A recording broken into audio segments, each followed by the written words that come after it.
જે વિદ્યાર્થીઓને પૂર્વાપર સંબંધ પૂછાય છે એમને હંમેશા મૂંઝવણ હોય છે કે એ કેવી રીતે લખાય, અમને સમજાતું નથી.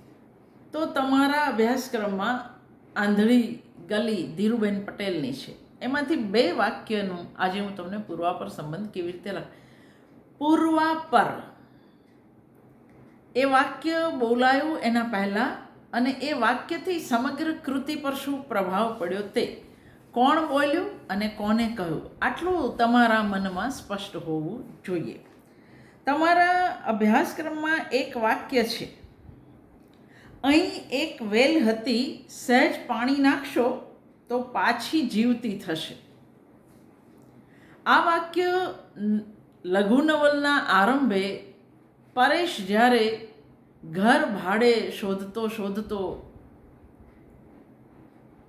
કુંદનને મળે છે અને એને ઘર આપવું નીચેનું એવું જ્યારે કુંદન નક્કી કરે છે, એને ઘર બતાવતી વખતે કુંદન એને પરેશને આ વાક્ય કહે છે કે અહીં એક વેલ હતી છે નહીં. એટલે કુંદન એટલી આળસુ છે કે એક લોટો પાણી નાખીને એ વેલને જીવતી પણ ન કરી શકે. એ કેટલી હદે મશીન જેવું અથવા તો તદ્દન એદી જેવી જિંદગી જીવે છે. 9-10 વાગે ઉઠવું, પછી રસોઈવાળી જે બનાવે તે ખાવું, પાછું સૂઈ જવું, પાછું ઉઠવું, વળી પાછું જરાક ટીવી જોઈને સૂઈ જવું. એક ધારાપણું છે એની જિંદગીમાં, કોઈ રસ નથી એને જિંદગીની અંદર. એટલે આવી એક વેલ એને પાણી નાખો તો એ ફરી ફૂટી નીકળે, એવી જ સુકાઈ ગયેલી વેલ જેવી જિંદગી કુંદનની પણ થઈ ગઈ છે. પિતાના મૃત્યુ પછી જિંદગીમાં કોઈ રસ રહ્યો નથી. પણ જો કોઈ પ્રેમનું તત્વ, પ્રેમનું પાણી કુંદનની એક ધારાપણાથી ભરેલી જિંદગીમાં રેડે તો ત્યાંય જીવન રસ ફરી ફૂટી નીકળે એવી પૂરી શક્યતા છે, જે શુભાંગીના આવ્યા પછી થાય પણ છે. પરેશ અને શુભાંગીની જિંદગી જોઈને, એમને બેવની વચ્ચેનો પ્રેમ જોઈને કુંદનને પણ નવા કપડાં, રંગીન કપડાં પહેરવાનું મન થાય છે. એક ધારાપણામાંથી મુક્ત થવાનું મન થાય છે. ઘર જે ધૂળથી ભરેલું હતું એ ચોખ્ખું કરવાનું મન થાય છે. એટલે કે જીવન રસ એની અંદર પણ ક્યાંક જન્મ્યો. સુકાઈ ગયેલી વેલને પરેશ થોડાક લોટા પાણી પીવડાવે અને જો એને પાંદડા ફૂટતા હોય તો કુંદન તો જીવતી જાગતી વ્યક્તિ છે. એને થોડાક પ્રેમનું પાણી શુભાંગી દ્વારા પીવડાવાય અને એની અંદરનો મરી ગયેલો જીવન રસ પાછો છલછલી ઉઠે છે. અને એને મન થાય છે કે કોઈક માટે રાંધવું એ કેટલું બધું ગમતું કામ છે.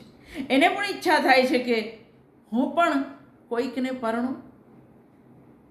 તો આ જે વાક્ય છે, અહીં એક વેલ હતી, સહેજ પાણી નાખશો તો પાછી જીવતી થશે. કુંદનનું આ વાક્ય જેમ જેમ કૃતિ આગળ વધતી જાય એમ અનેક રસ ધારણ કરતો જાય છે.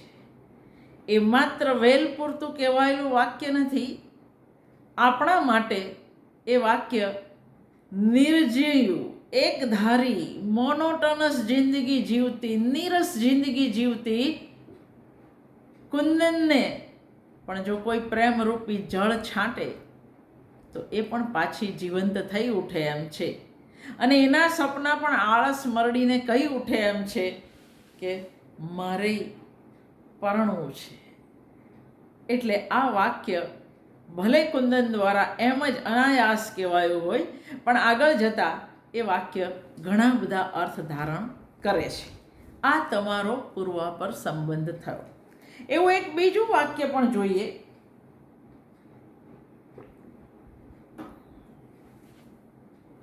જેમાં કુંદન, નિરાશ થયેલી કુંદન શુભાંગીને કહે છે, શુભાંગીબેન, તમારું સુખ મારાથી નહીં જીરવાય. આ વાક્ય લગભગ કૃતિના અંતે આવેલું છે. જીવનમાં રસ લેતી થઈ કુંદન એ શુભાંગી અને પરેશના આવ્યા પછી. પરેશ શુભાંગીના દાંપત્યને જોઈને, એમની વચ્ચેનો પ્રેમ જોઈને એને પણ જીવવાનું મન થઈ જાય છે. એને પણ સમજાય છે કે હું કેટલી હદે નીરસ જિંદગી, એકવિધ જિંદગી, મોનોટોનસ જિંદગી જીવતી હતી, એકવિધતાથી ભરેલી, જેની અંદર ખાવું, સૂવું, ફરી ઉઠવું, એના સિવાય કશું હતું જ નહીં. બેરંગ જિંદગી હતી એની. અને આ બેવનો પરસ્પરનો પ્રેમ એને જિંદગીમાં રસ લેતી કરે છે. એને એવું થાય છે કે હું પણ કોઈક સાથે પરણું. અને શુભાંગી અને પરેશ પ્રામાણિક પ્રયત્ન કરી પરેશની ઓફિસમાં કામ કરતો એક માણસ એની સાથેની ઓળખાણ પણ કરાવે છે. પણ એ ઓળખાણ કરાવ્યા પછી 2-4 કલાક પછી કુંદન જ્યારે એવું કહે કે મને તો એવું નહીં થયું કે આના વગર હું ન રહી શકું, જેમ તમને પરેશભાઈ માટે થાય છે. પ્રેમ જન્મવા માટે સમય લાગે એવું કુંદન સ્વીકારવા તૈયાર નથી. અને હજુ તો એ થોડી રાહ જોઈને પેલા પુરુષ માટે જરાક જીવવાની કોશિશ કરે. એના પહેલાં જે પિતાએ કુંદનને મોટી કરવા માટે બીજા લગ્ન નથી કર્યા, એટલે કુંદન એવું માને છે કે એ મારા માટે જીવ્યા, ન પરણ્યા, એટલે પછી હું એમના માટે ન પરણી. પણ પિતાના મૃત્યુ પછી એમના વકીલ કુંદનને જે પત્ર આપે છે એની અંદર પિતાને તો જીવ્યા ત્યાં સુધી એક સ્ત્રી સાથે સંબંધ હતા. એ સ્ત્રીનું નામ છે બર્નાર્ડિન જોન્સ નામની એક બાઈ, જે મરતા પિતાના મૃત્યુ પછી 2-3 વર્ષે મરી છે. એ બાઈ એના નામે, કુંદનના નામે એક ફ્લેટ અને થોડીક રકમ મૂકતી ગઈ છે. કુંદન માટે આ બહુ મોટો આઘાત છે. એને અચાનક લાગે છે કે જે પિતાની સાથે આટલા વર્ષ રહી એને પણ જો હું ન ઓળખી શકી હોઉં તો થોડીક વાર માટે મળેલા એક અજાણ્યા પુરુષને હું કેવી રીતે ઓળખીશ? આ આઘાતમાંથી જન્મેલી પ્રતિક્રિયા છે. પિતાએ પોતાનાથી આ સંબંધ છાનો રાખ્યો. એને બીજો આઘાત લાગે છે કે ધારો કે હું ન હોત તો કદાચ પિતાએ લગ્ન કર્યા પણ હોત, પણ મારા કારણે એમણે છુપાઈને આ સંબંધ રાખ્યો. આ એનો બીજો આઘાત છે. પહેલો આઘાત છે કે જે પિતા સાથે વર્ષો સુધી રહી એને ન ઓળખી શકી, એટલે હવે મારે કોઈ સાથે રહેવું નથી. હું કોઈને નહીં ઓળખી શકું.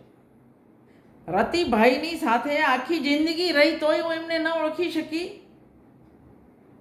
હવે મારે કોઈ સાથે નથી રહેવું. હું બસ જીવ્યા કરીશ આમ ને આમ. કોક દિવસ તો આ આંધળી ગલીનો અંત આવશે ને. હવે તો મૃત્યુ સિવાય બીજો કોઈ અંત આનો હોઈ ન શકે. પણ રોજે રોજ તમને બેઉને કિલ્લોલતા હું હવે નહીં જોઈ શકું. તમારા બેઉનો પરસ્પર પ્રત્યેનો પ્રેમ, તમારો કિલ્લોલ, તમે માં થવા જઈ રહ્યા છો. હવે મને તમારી ઈર્ષા થશે. અને આ નિખાલસપણે કહી દે છે પોતાના મનની વાત.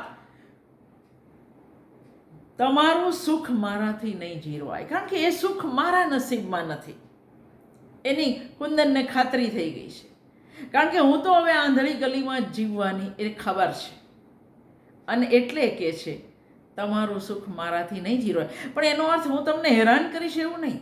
આ જે ફ્લેટ પેલી બાઈ મારા નામે મૂકતી ગઈ છે એમાં તમે રહો, પણ અહીં મારી સાથે નહીં. હવે ફરી એકવાર મારી અંદરના ઓરતા સપના આળસ મરડીને બેઠા થાય એ મને પોસાય નહીં. કારણ કે જો હું પિતાને ન ઓળખી શકી તો કોઈ અજાણ્યા સાથે હવે મારે રહેવું નથી. આ હતાશા છે. કુંદનની નિરાશામાંથી આવેલું વિધાન છે, પણ નિખાલસતાથી કહેવાયેલું છે, મને તમારી ઈર્ષા થાય છે, હું તમારું સુખ હવે જીરવી શકીશ નહીં. સ્પષ્ટપણે મોઢા પર જ કુંદન એવી જ છે આખી કૃતિમાં, એ ક્યાંય બદલાઈ નથી. થોડીક બદલવાની અને કોશિશ કરી પોતાની જાતને ઉમળકા ભેર કોઈકને આવકારવાની, સપનાઓથી ઓરતાઓથી જીવનની અંદર રંગો ઉમેરવાની પણ કોશિશ કરી, પણ પિતાના આ અસત્ય એને એવો તો આઘાત આપ્યો કે હવે એ કોઈ સંબંધમાં વિશ્વાસ કરી શકે એમ નથી, કોઈ વ્યક્તિનો ભરોસો કરી શકે એમ નથી.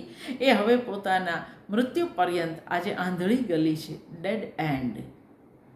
આનો કોઈ જીવંતતા બાજુ જતો છેડો ખુલતો નથી, એની અંદર એકલી ચાલશે. પણ શુભાંગીબેન, હવે હું તમારું સુખ સહન નહીં કરી શકું.